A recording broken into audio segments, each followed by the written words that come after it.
Your Honor, you have already allowed petition 315 CRPC. So let me examine the accused number 1 and 2 as witnesses. Yes, you may proceed.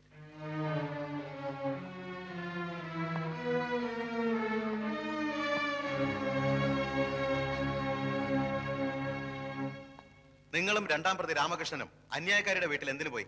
ഞങ്ങൾ താമസിക്കുന്ന വീട്ടിൽ വന്ന് അവർ ഞങ്ങളെ കാപ്പ് കുടിക്കാൻ ക്ഷണിച്ചു, അതുകൊണ്ട് പോയി. അപ്പൊ അവരുടെ വീട്ടിൽ ആരൊക്കെ ഉണ്ടായിരുന്നു? അവരും അവരുടെ ജോലിക്കാരിയും. നിങ്ങൾ കാപ്പി കുടിച്ചോ? ഇല്ല. എന്തുകൊണ്ട് കുടിച്ചില്ല?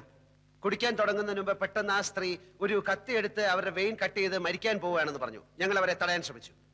വേറെ ഒന്നും സംഭവിച്ചില്ലേ? ഇല്ല. ഇതിനു മുമ്പ് നിങ്ങൾ ഏതെങ്കിലും ക്രിമിനൽ കേസിൽ പെട്ടിട്ടുണ്ടോ? ഇല്ല. നിങ്ങൾ കല്യാണം കഴിച്ചാണോ? അല്ല. എന്തുകൊണ്ട് കല്യാണം കഴിച്ചില്ല? ഒരു സ്ത്രീയെ കല്യാണം കഴിച്ച അവളെ കടപ്പറയിലെ ഒരു ഉപകരണമാക്കി മാറ്റാൻ എനിക്ക് സാധിക്കില്ല എന്നുള്ളതുകൊണ്ട്.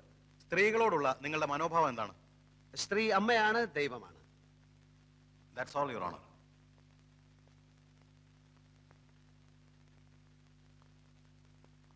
ദൈവത്തെ അപമാനിക്കലാണോ നിങ്ങളുടെ ജോലി? എന്റെ ജോലി കഥ എഴുത്താണ്. അല്പം മുമ്പ് നിങ്ങൾ പറഞ്ഞു സ്ത്രീ അമ്മയാണ്, ദൈവമാണെന്നൊക്കെ. അങ്ങനെ പറഞ്ഞ നിങ്ങൾ ഗസറ്റ് ഡിയക്ഷി എന്ന ആഭാസകരമായ ഒരു നോവൽ എഴുതി സ്ത്രീ വർഗത്തെ തന്നെ അപമാനിക്കാൻ ശ്രമിക്കുകയാണെന്ന് ഞാൻ പറഞ്ഞാൽ നിഷേധിക്കാൻ പറ്റുമോ? നോവലല്ല, ജീവിതം. ഓഹോ, സ്ത്രീയെ കുറിച്ചുള്ള നിങ്ങളുടെ കാഴ്ചപ്പാടല്ലേ ആ നോവൽ എഴുതിയിരിക്കുന്നത്? അല്ല, ഈ ലോകത്ത് നല്ല സ്ത്രീകളും ചീത്ത സ്ത്രീകളുമുണ്ട്. നല്ല സ്ത്രീകളെ നായികമാരാക്കി ഞാൻ ധാരാളം നോവലുകൾ എഴുതിയിട്ടുണ്ട്. പക്ഷെ ഗസറ്റ് രക്ഷയിലെ നായിക ഒരു വൃത്തികെട്ട സ്ത്രീയാണ് എന്ന് മാത്രം. അന്യായക്കാരിയോടുള്ള പക തീർക്കാനല്ലേ നിങ്ങൾ ആ നോവൽ എഴുതിയത്? കാശിന് വേണ്ടിയാണ് ഞാൻ നോവൽ എഴുതുന്നത്. ഗസറ്റ് രക്ഷയിലെ നായികയുടെ ചിത്രത്തിന് അന്യായക്കാരിയുടെ മുഖം എങ്ങനെ വന്നു?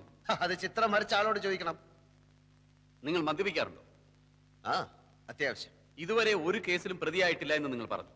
മദ്യപിച്ച് അന്യായക്കാരിയുടെ വീട്ടിൽ കയറിയതിന് നിങ്ങളെ പോലീസ് അറസ്റ്റ് ചെയ്തിട്ടില്ലേ? രണ്ടാം പ്രതി രാമകൃഷ്ണന്റെ വീടാണെന്ന് കരുതിയാണ് ഞാൻ ആ വീട്ടിൽ കയറിയത്. എന്ത് കരുതി എന്നുള്ളതല്ല, നിങ്ങളെ പോലീസ് അറസ്റ്റ് ചെയ്തോ ഇല്ലയോ? പോലീസ് അറസ്റ്റ് ചെയ്തില്ല, എന്നെ കൂട്ടിക്കൊണ്ടുപോയി. SIക്ക് സത്യം ബോധ്യമായപ്പോ എന്നെ വെറുതെ വിട്ടു.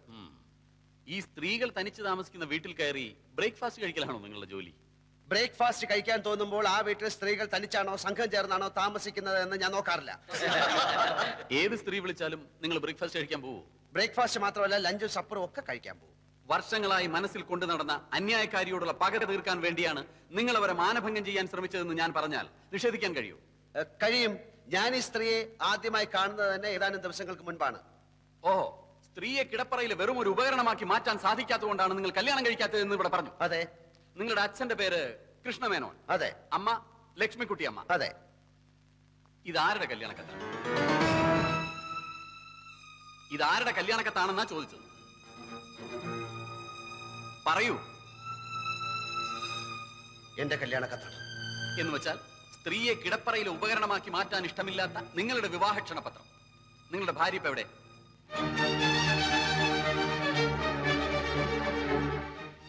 ഞാൻ കല്യാണം കഴിച്ചിട്ടില്ല.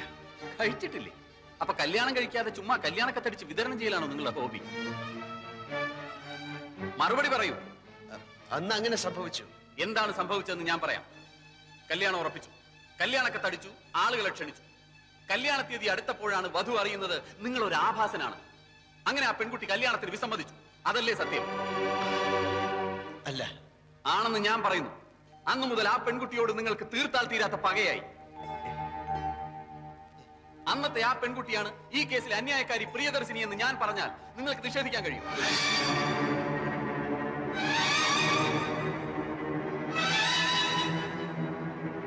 ഈ ക്ഷണക്കത്തിലെ വധു പ്രിയ മേനോൻ തന്നെയാണ് അന്യായക്കാരി പ്രിയദർശിനി.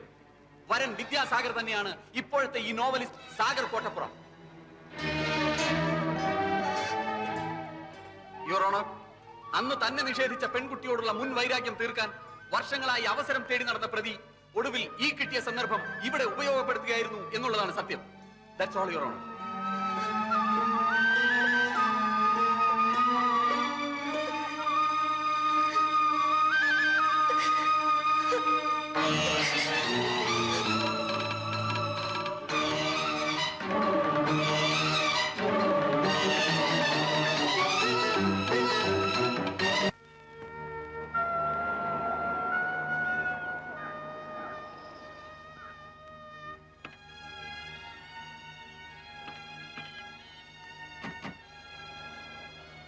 കല്യാണക്കത്തും പൊക്കിപ്പിടിച്ചുള്ള വക്കീലിന്റെ ചോദ്യങ്ങൾ, അന്തം വിടുന്ന നായകൻ ഒരു വശത്ത്, ഞെട്ടിത്തരിക്കുന്ന നായിക മറുവശത്ത്. ഈ കോടതി രംഗം അതേപടി ഒരു അധ്യായമാക്കാം. വായനക്കാരന്റെ കണ്ണ് തള്ളും, ഞരമ്പുകൾ വലിഞ്ഞു മുറുകും. ചൂടാറുന്നതിന് മുമ്പ് ഈ മാറ്ററിന്റെ എഴുതി തന്നേക്ക്. അതിരിക്കട്ടെ, കല്യാണക്കത്തടിച്ചു, കല്യാണം നടന്നില്ല, അതെന്താ കാരണം? അത് പോട്ടെ, 5-6 വർഷത്തിനിടയിൽ വീണ്ടും കണ്ടുമുട്ടിയപ്പോൾ നായകൻ നായികയെ തിരിച്ചറിഞ്ഞില്ല, നായിക നായകനും തിരിച്ചറിഞ്ഞില്ല. ഈ സിനിമയിലും നോവലിലും ഒക്കെ പഴയ കാലം മറന്നു പോണ ഒരു രോഗമുണ്ടല്ലോ, എന്താ അതിന്റെ പേര്? അമ്ലേഷ്യം അല്ലേ? രണ്ടാൾക്കും അമ്ലേഷ്യം പിടിപെട്ടതാണോ? എന്തെങ്കിലും ഒന്ന് പറ എന്റെ കോട്ടപ്പുറം.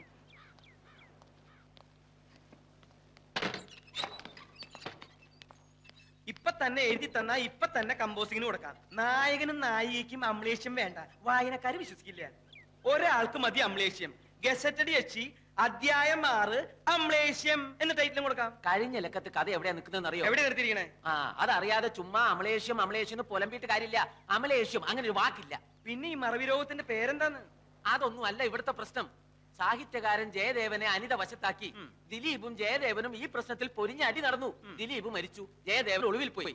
അവിടെയാ കഴിഞ്ഞ ലക്കം അവസാനിക്കുന്നത്. അടുത്ത ലക്കത്തിൽ പെട്ടെന്ന് എങ്ങനെ നായകനും നായികയും കോടതിയിലെത്തും? നായകനെ പോലീസ് പിടിക്കട്ടെ.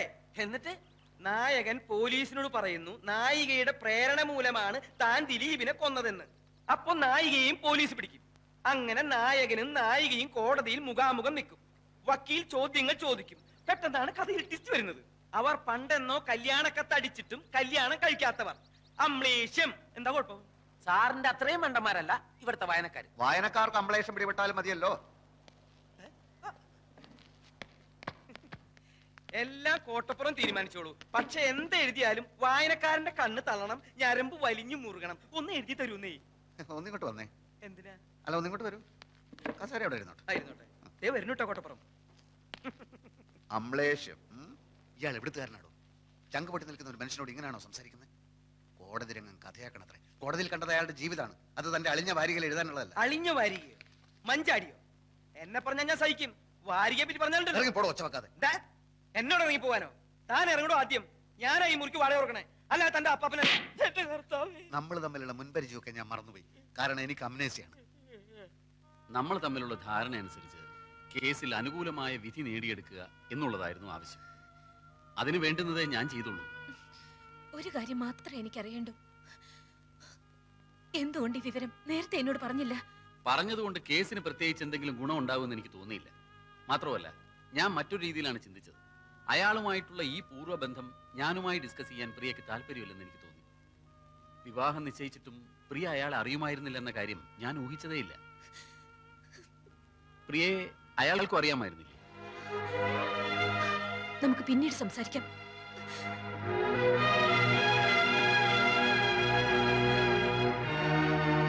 സർ, ഇനി ഈ കേസ് പ്രൊസീഡ് ചെയ്യാൻ എനിക്ക് താല്പര്യമില്ല.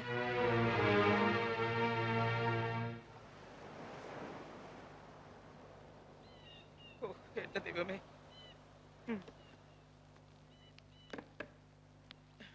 അതേ കിടപ്പ് തന്നെ.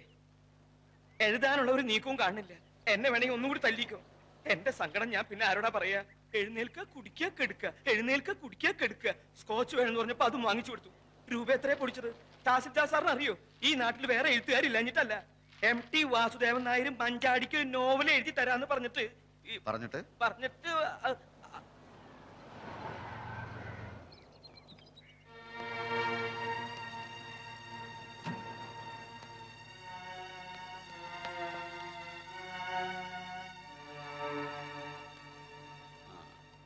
ആവശ്യമില്ലാത്തൊരു കേസാണിതെന്ന് അറിയാഞ്ഞിട്ടല്ല. പക്ഷെ ഒരു അഡ്വക്കേറ്റിന്റെ കടമ അയാളുടെ കക്ഷിയുടെ ഭാഗത്ത് നിൽക്കുക എന്നുള്ളതാണ്. കോടതിയിൽ സത്യം ബോധിപ്പിച്ച് പ്രിയദർശിനി കേസിൽ നിന്ന് പിൻവാങ്ങുകയാണ്. കേസിൽ നിന്ന് പിൻവാങ്ങുക? അതെന്തിന്? സത്യത്തിൽ അതൊരു കള്ളക്കേസാണല്ലോ mister Sagar. Mister Sagar? Mister Sagar ഞാൻ? താൻ പെട്ടെന്ന് മാന്യനായോ? നാണവും മാനവും ഇല്ലാതെ വെറും കാശിന് വേണ്ടി കോടതിയിൽ കിടന്ന് നാടകം കളിച്ച നാറിയല്ലോടോ താൻ, നാറി വക്കീലെ. ഇപ്പൊ ഒന്ന് പറയാണ് കള്ളക്കേസാണെന്ന്. ശരിക്കുള്ള കേസ് ഞാൻ ഉണ്ടാക്കി തരാടോ. ഇടിച്ചതിന്റെ നെഞ്ചെ കളിക്കി തരാം. അപ്പൊ അതൊരു കേസാക്കാം. അവളെ വെട്ടി വെട്ടി ഞാൻ നുറുക്കാം. അപ്പൊ തനിക്ക് മറ്റൊരു കേസ് കിട്ടും. അവളോട് പറഞ്ഞേക്ക്, ഏത് കേസ് പിൻവലിച്ചാലും എന്റെ കണ്ണീരിന്റെ കണക്ക് തീർക്കാതെ അവളെ ഞാൻ വിടില്ലെന്ന്. പറഞ്ഞു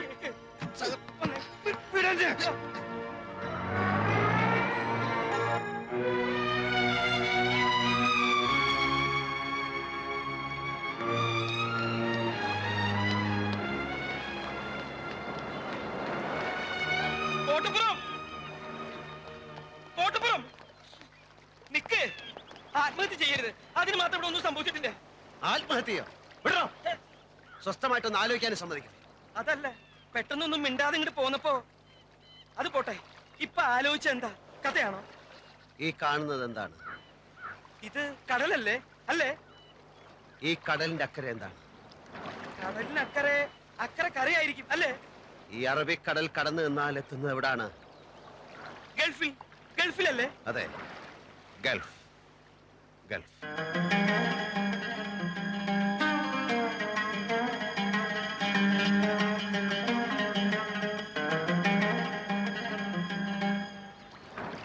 ഇനിയുള്ള കഥ ആരംഭിക്കുന്നത് ആ മണലാരണ്യങ്ങളിൽ നിന്നാണ്.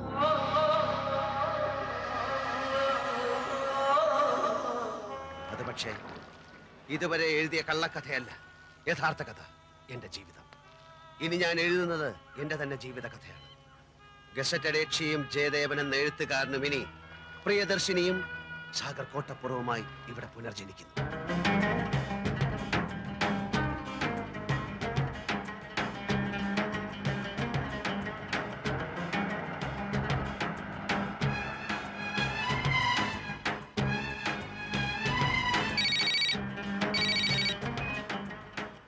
Hello, Vidyasagar here. പത്മിനി ചേച്ചി നല്ല ആളാ. ഇന്നലെ തന്നെ വിളിക്കാന്ന് പറഞ്ഞിട്ട്. അതുപോലെ കാര്യങ്ങൾ അവിടെ വരെ.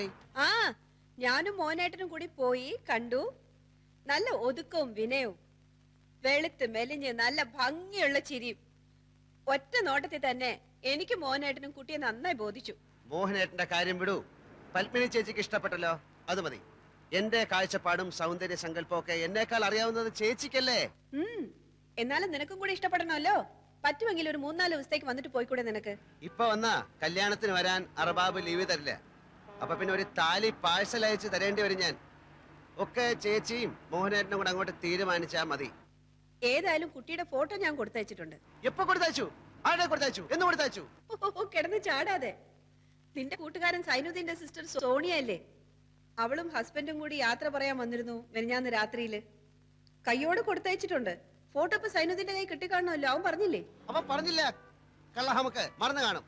ഞാൻ പിന്നെ വിളിക്കാം. ഇവിടെ പെട്ടെന്ന് കുറച്ച് ഭയങ്കര തിരക്കിലായി പോയി.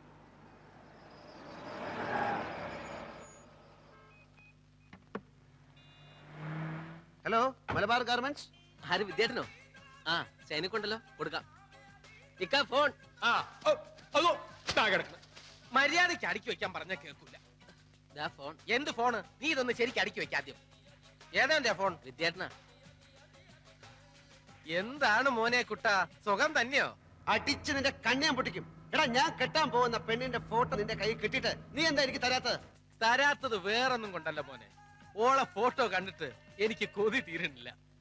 ഇടിച്ച് നിന്നെ മര്യാദയ്ക്ക് ഫോട്ടോ എവിടെ എത്തിക്കടാ. നിന്റെ കമ്പനി എന്റെ മലബാർ ഗാർമെന്റ്സിന് 10,000 ലക്കോസ്റ്റ് ടീഷർട്ടിന്റെ ഓർഡർ തരാമെന്ന് പറഞ്ഞിട്ട് എന്തായി? എന്റെ കമ്പനി നിനക്ക് ഒരു ഓർഡറും തരാമെന്ന് പറഞ്ഞിട്ടില്ല. നീ പറഞ്ഞു 10,000 പീസസിന്റെ ഒരു ഓർഡർ നിനക്ക് വേണമെന്ന്. അത് നടക്കില്ലെന്ന് ഞാൻ അപ്പോഴേ പറഞ്ഞാണല്ലോ. എടാ, നീ ഒന്ന് മനസ്സിലാക്കണം. എത്രയോ കൊല്ലക്കാലം നമ്മൾ ഇന്ത്യക്കാരെ മുഴുവൻ അടിമകളാക്കി ഭരിച്ച ബ്രിട്ടീഷുകാരനാണ് നിന്റെ കമ്പനി മുതലാളി. എന്നോടുള്ളതിനേക്കാൾ ആത്മാർത്ഥ്യമൊന്നും അവനോട് കാണിക്കണ്ട. പണ്ട് നമ്മളെ അവൻ ചൂഷണം ചെയ്തു, ഇന്ന് നമ്മൾ അവനെ ചൂഷണം ചെയ്യണം. അതാണ് രാജ്യസ്നേഹം. ഓ, ഇതാണോ രാജ്യസ്നേഹം? ആ, ഞാൻ അറിഞ്ഞില്ല. നീ ഈ ഫോട്ടോ എപ്പോ എത്തിക്കും? നീ ടീഷർട്ടിന്റെ ഓർഡർ എപ്പോ തരും? ഓ, അത് ശരി. അപ്പൊ ഓർഡർ തന്നാലേ നീ ഫോട്ടോ തരൂ അല്ലേ? നീ ഓർഡർ താടാ മോനെ. വേണ്ട, എനിക്ക് ഫോട്ടോ വേണ്ട. രാത്രി ഞാൻ നിന്റെ ഫ്ലാറ്റിൽ വരാം. എന്നിട്ട് നമുക്ക് ഓർഡറിന്റെ ഫോട്ടോയുടെ കാര്യം വിശദമായിട്ട് ഡിസ്കസ് ചെയ്യാം. ഓക്കെ? ഓക്കെ.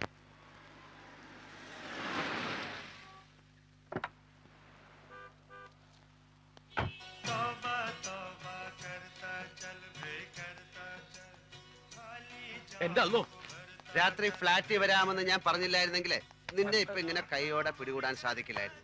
ടീഷർട്ടിന്റെ ഓർഡർ തന്നാലേ നീ ഫോട്ടോ തരൂ അല്ലേ? ഓർഡർ തന്നാലേ ഫോട്ടോ തരുമെന്ന് ഞാൻ പറഞ്ഞിട്ടില്ല. ഓർഡർ തന്നൂടെന്ന് അപേക്ഷിച്ചു, അത്രേ ഉള്ളൂ. അല്ല, ഭാവി ഭാര്യയുടെ ഫോട്ടോ കാണാനുള്ള എന്റെ അഭിനിവേശത്തെ നീ ബ്ലാക്ക്മെയിൽ ചെയ്യാൻ ശ്രമിച്ചു. എടുക്കടാ ഫോട്ടോ. അല്ലെങ്കിൽ നിന്റെ പെണ്ണിന്റെ ഫോട്ടോ എനിക്കെന്തിനാ? ഈ തിരക്കൊന്നും ഒഴിഞ്ഞോട്ടെ, നമുക്ക് ഒരുമിച്ച് ഫ്ലാറ്റിൽ പോയി ഫോട്ടോ എടുക്കാം. അപ്പൊ ആ ഫോട്ടോ ഇപ്പൊ നിന്റെ കയ്യിലില്ലേ? ഫോട്ടോ കൈ കൊണ്ട് കിടക്ക്. എന്തിന്? ആ ശരി, എനിക്ക് കാത്തിരിക്കാൻ തീരെ സമയമില്ല. ഇപ്പൊ തന്നെ പുറപ്പെടാ. ഇപ്പോഴാ നിന്നോട് വരാനാ പറഞ്ഞ. ഇവിടെ നടക്കടാ. ഫോട്ടോ ഒക്കെ എടുത്തു തരാം. നീ ആദ്യം ഈ കൈ ഒന്ന് വിട്. വേണ്ട, വേല കയ്യിലിരിക്കും. എന്നാലേ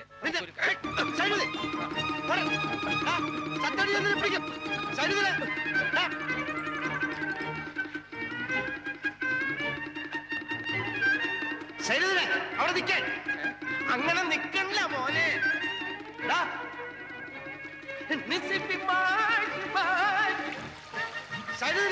ഇങ്ങോട്ട് ഇറങ്ങി വരാൻ.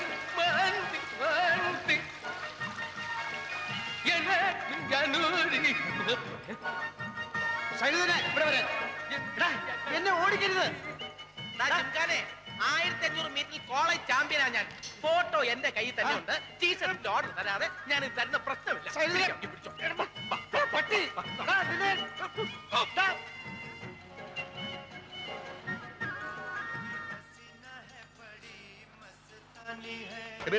സൈനുദ്ദീൻ ഇങ്ങോട്ട് വന്നാ? ഇല്ല, നിങ്ങൾ ഒന്നിച്ചല്ലേ പോയത്? അവനെ ഇപ്പൊ എന്റെ കൈ കിട്ടിയല്ലോ. അവൻ ബാലുവിന്റെ അടുത്ത് കാണുമായിരിക്കും. അവനെ പിടിക്കാതെ വിടില്ലെന്ന് പറഞ്ഞേക്ക്. കുട്ടിയുടെ ഫോട്ടോ ഉഷാറായിട്ടാ. നീ കണ്ട? കണ്ടല്ലോ, നല്ല അസല് കുട്ടി.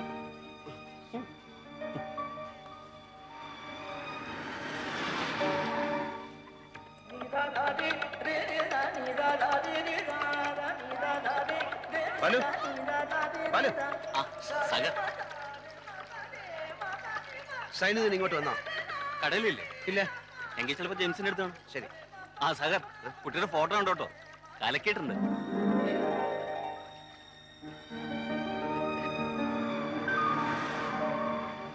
സൈനുദ്ദീൻ വന്നാ? ആ, വന്നിട്ട് പോയി. സൈനിക ഫോട്ടോ കാണിച്ചിട്ടോ? കുട്ടി നന്നായിട്ടുണ്ട്. അവനെ വിദ്യാസാഗർ. നിന്റെ വിദ്യയൊന്നും എന്റെ അടുത്ത് വേണ്ട. എന്നെ പിടിക്കാൻ ഓടുകയാണല്ലേ? നേരെ നോക്കി വണ്ടി ഓടിക്കണം. എന്നെ ഓവർടേക്ക് ചെയ്ത് മുമ്പിൽ കയറാൻ നോക്കണ്ട. എന്റെ പൊടി പോലും നിനക്ക് കിട്ടൂല. ഈ ലോകത്തുള്ള മുഴുവൻ പേരെ നീ ഫോട്ടോ കാണിച്ചു. എന്നോട് എന്തിനാണ് നീ ഇങ്ങനെ ചെയ്യുന്നത്? വെറും 10,000 പീസിന്റെ ഓർഡർ അല്ലേ ഞാൻ ചോദിച്ചുള്ളൂ. ഒരു കാര്യം ചെയ്യും, തൽക്കാലം മോൻ നല്ല കുട്ടിയായിട്ട് ഓഫീസിൽ പോയി ഓർഡർ ഒക്കെ ടൈപ്പ് ചെയ്ത് വൈകുന്നേരം സക്കരയുടെ ഫ്ലാറ്റിലേക്ക് വാ. അയാളുടെ മോന്റെ ബർത്ത്ഡേ പാർട്ടിയല്ലേ ഇന്ന്. നിന്നെ വിളിച്ചിട്ടുണ്ടാവുമല്ലോ. അവിടെ വെച്ച് നമുക്ക് ആഘോഷമായിട്ട് ഫോട്ടോ കാണാം. എന്താ മോനെ സൈനു, ഫോട്ടോ ഇപ്പൊ താടാ. No nothing doing. വൈകുന്നേരം പാർട്ടി. ഓക്കെ? പോടാ. Happy birthday to you. Happy birthday to you. Happy birthday to Chikku. Happy birthday to you. Happy birthday to you. Happy birthday Chikku. Happy birthday to Chikku. കുട്ടിയുടെ photo അസലായിട്ടുണ്ട്.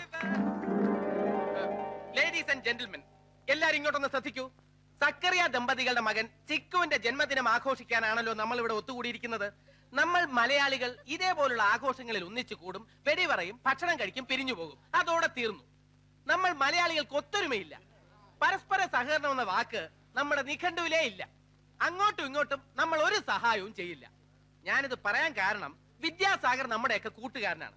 അവൻ കെട്ടാൻ പോകുന്ന പെണ്ണിന്റെ photo ദാ എന്റെ കയ്യിലുണ്ട്. വരട്ടെ.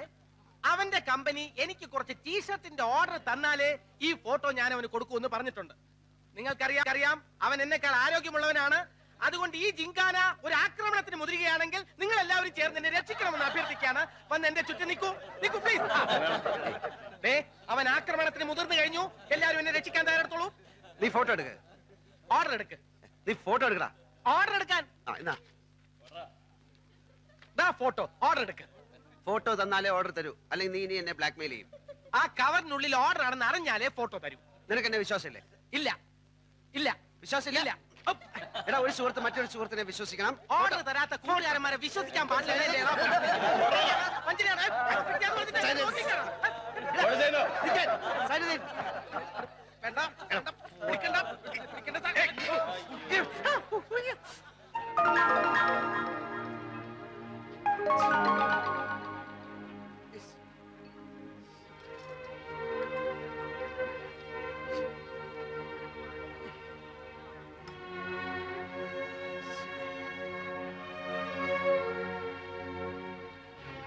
അല്ലോ നല്ല കുട്ടിയായിരുന്നു.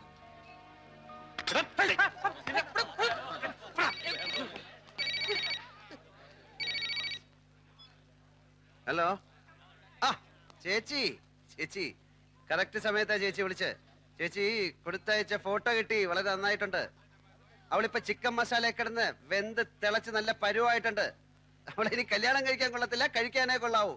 ഏ അത് ശരി. ഛേ, ഇതിനാണ് ഇത്രയും കഷ്ടപ്പെട്ട് ഫോട്ടോ അങ്ങോട്ട് അയച്ചത്. ആ സൈനുദ്ദീന്റെ തലക്കിട്ട് 2 കിഴുക്ക് കൊടുക്ക്. ഇനിയിപ്പോ രണ്ടാമത് അവിടെ ചെന്ന് ഫോട്ടോ എങ്ങനെയാ ചോദിക്കുക? ഏയ് വേണ്ട വേണ്ട, ഇനി ഫോട്ടോ അയക്കൊന്നും വേണ്ട. ഈ ദുബായിൽ ഞാൻ ഒഴിച്ച് മറ്റെല്ലാവരും ഫോട്ടോ കണ്ടു. ചേച്ചിയുടെ സെലക്ഷൻ വളരെ നന്നായിട്ടുണ്ടെന്നാണ് പറയുന്നത്. കണ്ടത് മനോഹരം, കാണാത്തത് അതിമനോഹരം എന്നാണ്. കാണാത്തതുകൊണ്ട് അതിലില്ലാത്ത സങ്കല്പത്തിന്റെ തേരിലേറി എനിക്ക് എത്ര വേണമെങ്കിലും സഞ്ചരിക്കാം.